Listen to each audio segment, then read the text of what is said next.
Isa na naman kakaiba kasi yung puno na yan ng naputol po nung nakaraan. Naputol ng hangin, malakas ang ulan.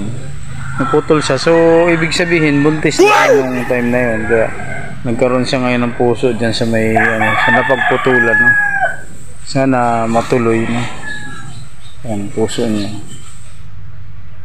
Kaya hindi siya lumalaki dahil alam mo naman ng puno, yung mga ganyan, yung process ng pagkuha nila ng pagkain ng ating mga halaman, yung galing sa ugat at sa galing sa kanilang dahon. That's right. Kaya tingnan nyo, yung kanyang puso hindi na lumalaki. Ganyan pa rin siya. Sana lumaki, no?